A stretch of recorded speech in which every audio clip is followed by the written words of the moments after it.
No niin, ja vauhti on kova. Tässä näin kalapoja etsiskelen ja katsokaa sitten, tässä on meidän moottori. Ja vauhti on huima niin kuin huomata voi. Ihan kaikkia jälkeen, ettei tässä muuta.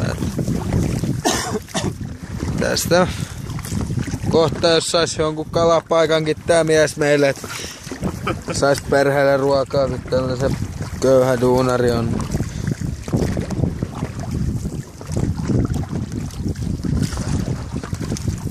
Mutta soudappahan poika nyt, että päästäisi jonnekin apajille.